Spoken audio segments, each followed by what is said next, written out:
இன்னைக்கு ஒரு முக்கியமான ஒரு விஷயத்த ஷேர் பண்ணுறேன். எல்லாருக்கும் ஃபார்வர்ட் பண்ணுங்கள். இந்த பாட்டி வந்து அவங்களுடைய காலத்தில் சம்பவத்தை ஒரு நாட்டு வைத்தியம். இதை கண்டிப்பாக நீங்கள் உங்களுக்கு பயன்படலைன்னா கூட இல்லாதவங்களுக்கு, காசு இல்லாதவங்க ஹாஸ்பிட்டலுக்கு கூட போகாமல் அவசரப்படுவாங்க பாரு, அவங்களுக்கு கண்டிப்பாக இது ஒரு உதவியாக இருக்கும். இதை ஃபார்வர்ட் பண்ணுங்கள். பாட்டி, இந்த அந்த காலத்தில் வந்து குழந்தைங்க பாத்ரூம் போகாத இருந்தாங்கல்ல, ரொம்ப கஷ்டப்பட்டுருப்பாங்க. அதுக்கு ஹாஸ்பிட்டலுக்கு போகிறதுக்கு கூட காசு இல்லாமல் அவசரப்பட்டிருப்பாங்க. அதுக்கு என்ன வைத்தியம் பண்ணீங்க? அதுதான் அந்த விளக்கெண்ணெய் தான் ஊற்றுறாங்க. அப்போல்லாம் கிரே பாட்டில் ஊற்றுறாங்க. அது இது வேண்டாம். விளக்கெண்ணெய் முதல்லாம் விளக்கெண்ணெய் ஊற்றுவாங்க, அதுக்கு அடுத்தது கிரே பாட்டில். ஆமாம். சரி, ஓகே. விளக்கெண்ணெய் எப்படி ஊற்றுவீங்க?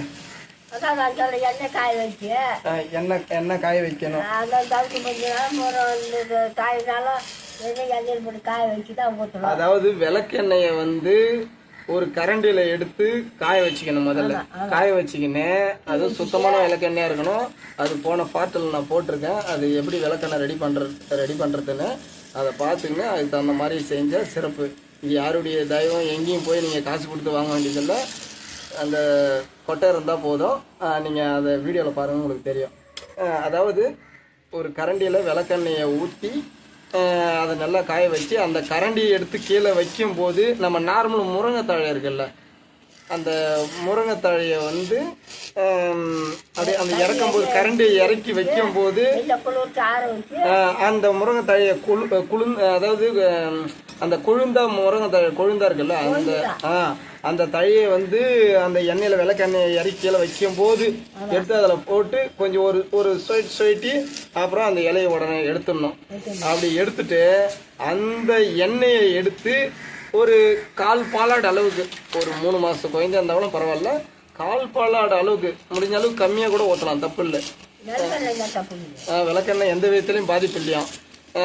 அரை பாலாடு 1 பாலாடு எவ்வளோனா ஊற்றலாம். ஆனால் முடிஞ்ச அளவுக்கு நம்ம ஒரு கம்மியாக ஊற்றுறது இன்னும் சிறப்பு தானே. அதுக்காக தான் ஒரு வேலைன்றது 2 வேலை 3 வேலை கூட யூஸ் பண்ணலாம், அது தப்பு இல்லை. விளக்கெண்ணெயில் வந்து அவ்வளோ உடம்புக்கு நன்மை தான் தரக்கூடியது. நீங்கள் என்ன பண்ணுறீங்க, ஒரு 1/4 பாலாடு அளவுக்கு அதை ஊற்றினா போதும். அதுக்கப்புறம் உடனே அது நார்மல் பாத்ரூம் வந்துடும் குழந்தை.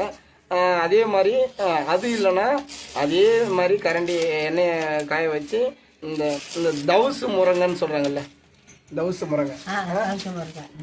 முருங்கை இலையா, அந்த இலை வந்து ஒரு கொத்து கொழுந்தா ஒரு கொத்து கிள்ளிட்டு வந்து அதே மாதிரி கொதிக்க வச்சு கீழே இறக்கி வைக்கும் போது அந்த இலையை அதில் போட்டு ஒரு தொழிச்சு அப்புறமா அந்த இலையை எடுத்துருங்க.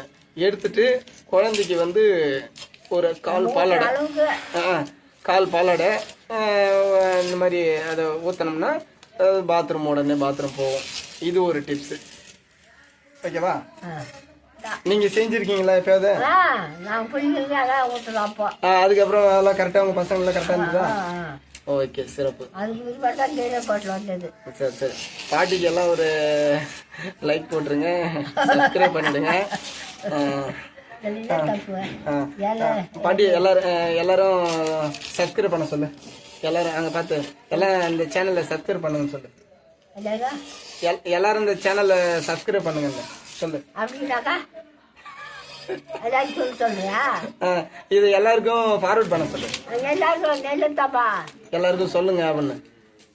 எல்லாமே சாப்பிடலாம்.